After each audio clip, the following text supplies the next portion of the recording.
All right, well, here goes. So if you guys are watching this right now, I most likely am already gone. Probably already left Singapore, probably already in Hanoi. But to give you context, today is August 2nd on a Tuesday. I just had my exit interview with the HR folks at the fintech company I was working at. And I think a lot of you guys will be shocked. Some of you probably saw this coming, but to give some context, I have been in Singapore for the past 2.5 years.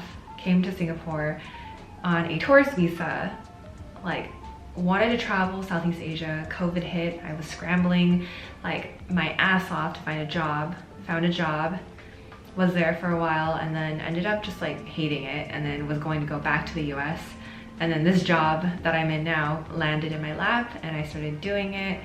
And honestly, it's a really great company. I love my coworkers. Like, the culture is great. I think the work itself was just not something I was passionate about. And ultimately, I made the decision to resign. And today was my exit interview. And I feel like right now is a good time to tell you exactly like why and what I'm doing and where I'm going in the future, because now I just feel like I've thrown myself into the deep end, into the great abyss, and really just like the unknown. And I think that's where I thrive, honestly. And to give you context, I actually told my manager a month and a half ago, so she knew that I was leaving. My whole team knows. This entire handover at work is going to be as fluid and easy as possible. I didn't leave on bad terms. I just decided that the scope of work wasn't something that I wanted to do. I'm not passionate about it. It's very operational. And to be honest, like, I just want to try to do other things and see if I can even make it out in this world. Honestly, I don't know if I will. I mean, there's possibility of failure, but I think I owe it to myself to at least try. I'm 28 right now. I wanted to do all of this when I was 26, but because of COVID, things have put my goals and my dreams on hold. So ultimately, I don't really have a backup plan. However, this was something I was going to do in 2020 regardless. I had saved up, specifically, I'll give you context because I think it's just good to be transparent. I had saved up like a travel fund basically of 10K US dollars, and that was something that I was going to use and kind of like live off and just spend while I traveled throughout Southeast Asia for that year in 2020. Obviously it didn't happen, so I was just basically continuing to work, and then now I feel like I'm in a good headspace and I built up an online community. I have a small YouTube following. Like, I just feel like there's so many creative juices coming out, and I'm just like, okay, let me utilize my creativity in the best way possible, and let's just go on this crazy adventure and figure it out. And I think the best thing about creating the community that I created during the pandemic was actually meeting and talking to women like myself who have left their corporate jobs, who have left their tech jobs, who have left being a lawyer, and now they're like building their own businesses as a remote entrepreneurship. And I'm not gonna glamorize it and say, oh my god, it's so cool, you get to travel. It's gonna be hard as shit. I know it's gonna be hard as shit. Like, I know there are gonna be times where I wanna quit, where I wanna go back to tech. There will be times where I will have a mental breakdown and I'll cry, and I know, like, I know all of it. So, but the thing is, it's just like, I wanna do it. I wanna try, because if I don't try, I'll never know. And granted that the fact that I can make money here and there from like YouTube and sponsorships and affiliate marketing, and like, I just tested it and I can. And to give you context too, so like WeWork, I did a video on WeWork and I had an affiliate marketing link. Someone used it and then it was like, boom, $700 that I collected because someone used my link. So it's like things like that that make me realize money can be made in like so many different ways. And I'm in a place where like I'm comfortable, I have savings. I just want to take a chance on myself because I know I'm not going to do an MBA. I know that I won't ever have this opportunity again. So I'm going for it. I'm just gonna figure out what I can create and what I can do. And also, I just want to take a break, to be honest, from tech. Like, I legitimately just don't want to like be confined to like a 9 to 5, though I think most entrepreneurs are just like, they're like, oh yeah, I left the 9 to 5. Now I work every hour throughout every week, but it's on their terms. So I just personally want to give this a shot and just, I don't know, like maybe write, be a freelancer, start a blog, continue with YouTube, travel a bit, build up the Wonder Woman community, which is like 1,100 plus strong now, which is incredible, by the way. I just figure it out as I go. I think I've always been kind of like that. I'm very exploratory, I'm very adventurous, but I do like stability. So I think these two things will ensure that I have given myself guidelines on like, you know, if this really fails and like I can't live as an aspiring remote entrepreneur, I can always go back to tech and I can always figure it out. And that leads me to my next point, which is I am leaving Singapore. I am going to leave Singapore, which it is really sad. It's super bittersweet. This place has been my home for the past 2 years or so, but there is an inflection point where I think people like myself, specifically women in their 28 to 30s who are single and maybe don't have family or a partner, we tend to think about like why we're here. I mean, at least like me and my friends, given the small scope and demographic of the women I've talked to, but I miss being around family, honestly, and I miss my best friends. I want to try dating elsewhere. Like, I think I'm ready to settle down, and I don't feel that I can do that here in Singapore, to be honest. For me, it's like, I think I want to travel a little bit, take a break, and then I think eventually I will start migrating back to the US and being closer to family and like, I wouldn't say like settle roots there, but it kind of seems like that is the plan right now.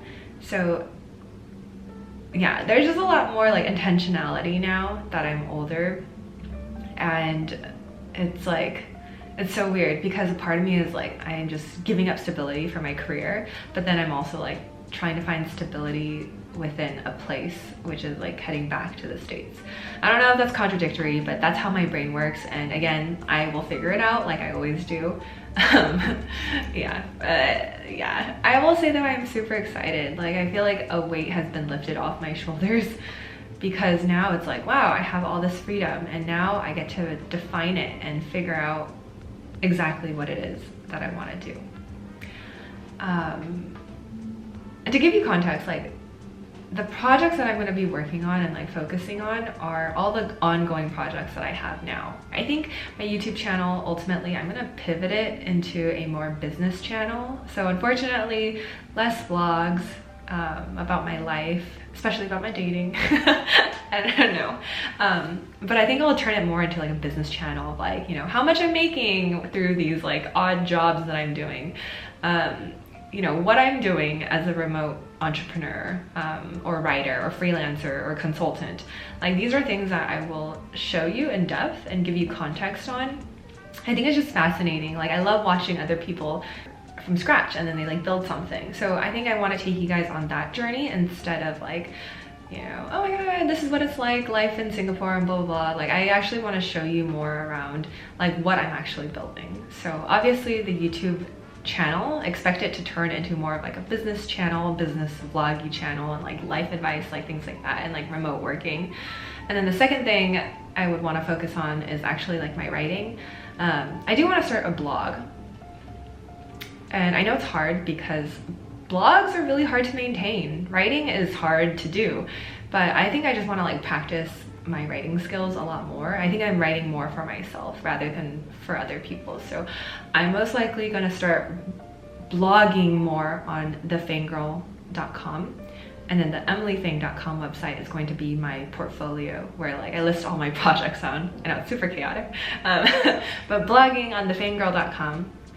And then lastly, it would be the Wonder Woman community, the Asian Wonder Woman community. I think that's something I've always wanted to like incorporate into an actual business.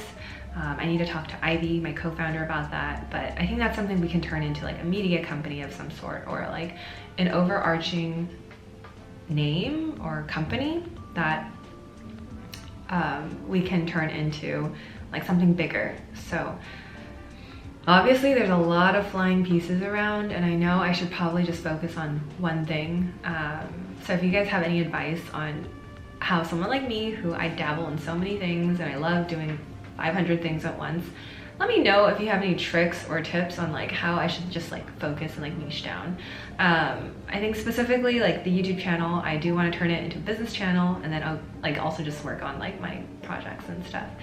So that's kind of where my headspace is. And I think I'm like invigorated, I'm excited. My dad, I talked to him on the phone and he was like, you look so much better.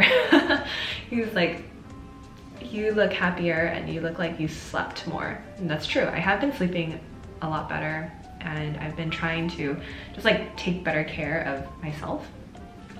And I think the last thing I would say is like, how do I feel about everything? I hope that I look back on this and think that at least I tried. Regardless of whatever outcome happens, at least I tried. And it's pretty scary because I don't know what the future holds. I don't know if I'm making the wrong decision, though I don't think I am, because every single decision I've made has turned out to be really good. I think it's just your mindset and having an abundance mindset. I always make it work, and it will be a turbulent journey, but I think I'm ready to like grind for it. I think I'm ready to like work for the life that I want. And it just goes back to that conversation that I had with my sister, who, by the way, she does like executive career coaching, which is really great, by the way. She's like helps people get into like MBA programs, and she does coaching. And so I was like her guinea pig for this, and I was like in this weird gray area of like figuring out, do I want to leave the company that I'm at right now? It's so comfortable, the benefits are amazing, the team is great, like, but it was just like, I feel like I wasn't doing what I wanted to do, and I was honestly just like existing. I don't think I was really living, and I just felt so like I just wasn't passionate about anything. And what my sister did was basically ask me these questions like, how would you feel if you left your job today? How would you feel from a week from now? How would you feel from a month? What about a year? And then she just asked really pointed questions that made me realize like how much I wanted to just go and build and do my own thing. And so she asked the hard questions that I was avoiding. And then once we had that career coaching call, the next day I told my manager that I was resigning. And so things escalated really fast. I think, again, for those who don't know, I am 8 wing 7 ENFP. I'm very like, I make hard decisions fast and quick, and when I'm stuck on a decision, I'm stuck on it for a long time, but then when I make a decision, it comes down like a hammer. And so I resigned that day, and yeah, I gave them a heads up. I was doing my handover, had my exit interview, and this week is my last week. I will need to figure out exactly what I'll be doing in Singapore. Like obviously I'm like cleaning and like getting rid of things here, but I do want to like savor the last days that I have here, which means taking myself out on an aquarium date, like hanging out with my friends, doing yoga, which is like good for the mind and the soul, and just kind of like reliving the little memories that I've had here that I really loved. And it's, yeah, it's tough. So yeah. But to be honest, I have that same energy that I felt when I was leaving San Francisco for Singapore, and it was good energy. It took a while for me to figure it out, and I have no doubt that I will be able to figure this out as well. And so I hope for those, if you have stuck with me throughout this entire journey, like thank you guys for being here. Thanks for like, you know, voicing your opinions and sharing your thoughts. It's been great to like, you know, have you guys here on YouTube with me. For those who want to support the channel, I think the best ways to do that is to share the channel. I also have like a Ko-fi link if you want to buy a coffee, or like a small coffee, just to support the channel as well. Or if you want to give recommendations or tips, or you want to connect me with someone who's also a remote entrepreneur or freelancer or creator, I think that would be awesome. I know this journey is going to be a little bit lonely, but I do have friends who are kind of doing the same thing, and so I'm excited to move along and like be doing what I'm doing alongside with them. So yeah, I'm super excited. I hope that you guys found this word babble very enlightening. I just want to preface this, by the way, that like I fully understand the privilege and the amount of like luck that I have being able to do this. I really thank my parents for being so open-minded and my sister for being so supportive. I know a lot of people don't actually have that, and so I hope that this journey will kind of uncover and show you what people out there are also doing, and maybe show you there are different ways to live life. And I just hope that you guys stick around for the ride, and I will continue to vlog and share bits and pieces of my journey with you guys. But yeah, other than that, I hope to see you guys in the next video. Again, I'll be in Hanoi and Bali. If you guys have any recommendations, please share them in the links below. But other than that, I will see you guys soon. It was so great being in Singapore. I most likely will be back next year, but it's been good, you guys. It's been one hell of a ride, and actually the ride is still going. The adventure is still going. So see you guys in the next episode.